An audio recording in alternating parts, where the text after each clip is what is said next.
Is Axiom Verge worth playing in 2022? My fair review. Axiom Verge is a classic 2D Metroidvania. What separates it from other Metroidvanias is its sci-fi environment and, of course, Contra-like shooting parts. So, basically, I see Axiom Verge as old-school Contra games with Metroidvania rules. So let's go straight to sections and rate Axiom Verge properly as it deserves. First section is the story. Mysterious story with butterfly effects. You play as a scientist trapped in an alien world trying to realize why are you there in the first place. Anything more I say about it will be a spoiler. What can I talk about is writing. It's slightly above mediocre, but far away from being good. There are some cinematics, old school Contra style cinematics to be more precise. There is a lot of talking too in the game. 6 out of 10. Next section is game bugs and optimization. Perfection. No bugs, no glitches, no crashes, without stutters. The game will work, guess what, on a toaster too. No loading screens at all. 10 out of 10. Next section is game time. It took me 13 hours to finish the game with 90% of the map discovered. Considering how many secrets this game has and secret levels, I guess 20 hours is needed to discover every detail. Replay value is 0. Speedrunners will have fun here, and only them, I guess, with replay. That's about it. 8 out of 10 for game time. Next section is game difficulty.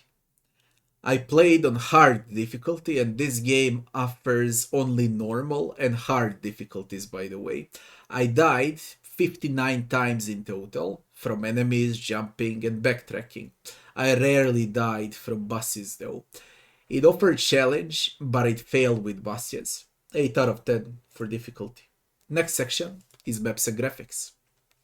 Amazing pixel art. I felt like I was teleported into 90s again. Plenty of maps. I discovered 9 different areas in total. There might be more than 10 since I finished on 90% completion.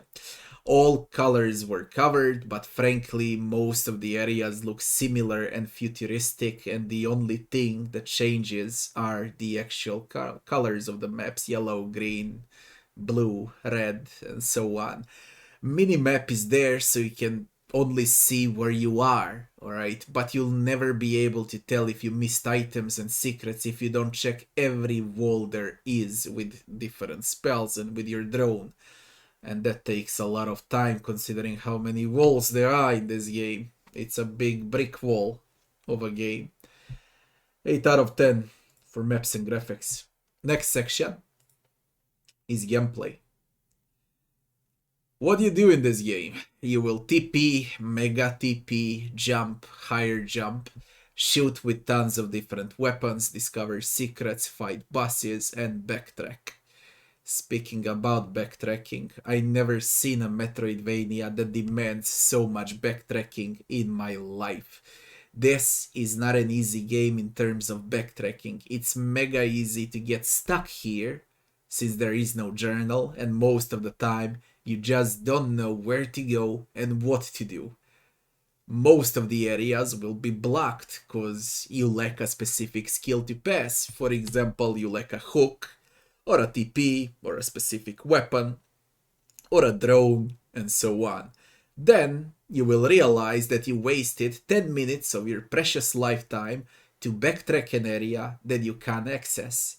So you will waste another 10 minutes, which would be 20 minutes in total, to go back the way you came. Dear God, I mean, I love backtracking, but backtracking in this game is straight pain in the membrane, pure pain. And yeah, on top of it all, there is no fast travel.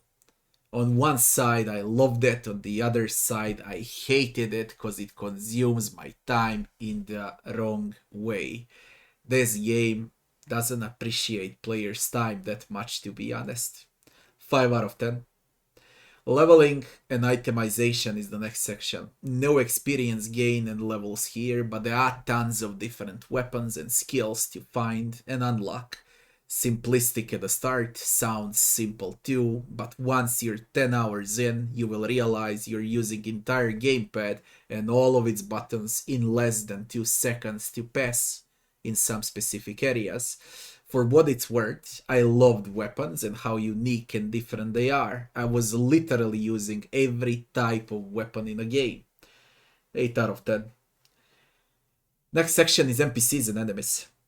Alien robots, bosses, and of course, main protagonist, Trace. That's what you'll get from NPCs in the game. They're fun, intriguing, and those robots are adding so much needed immersion in the overall story of the game. Bosses, they're huge, every single one of them will fit half of your screen, with unique design too, of course, but hell, they're way too easy, even on hard difficulty. Enemies, well, there are plenty of different enemies too, and in some cases, some of them were 10 times worse and harder than the actual bosses. That's a big no-no in my book. AI has simple patterns, they're very aggressive in the last quarter of the game though. 7 out of 10. Last section is music and sound. I just loved music from Axiom Verge. It was a blast. Every tune in the game is a masterpiece, especially the main theme. Sound effects are old school 80s and 90s effects that I can never get enough. Call it nostalgia, call it how you want, but I grew up with those effects and there is no thing in this world so satisfying when you hear that boss destruction effects of old. No voice acting at all in the game. Shame. It would add so much to the immersion, but no matter, music and sound effects are so bloody great that I'll put a blind eye on voice acting and give it a 10 out of 10. Final verdict.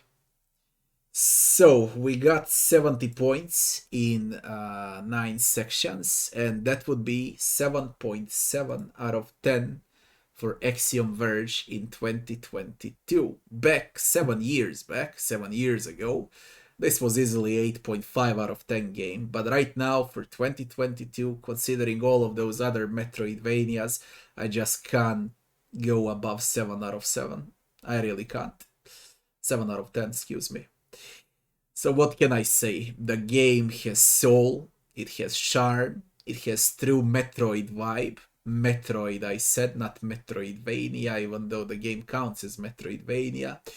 I love the setting and old school graphics. But there's always a big but.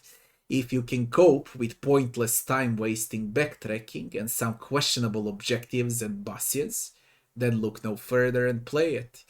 I had fun, but for sure I won't replay Axiom ever again. I will listen to its music though for sure, cause it's bloody epic. I'll thank you all for watching, and I'll be seeing you on the next one.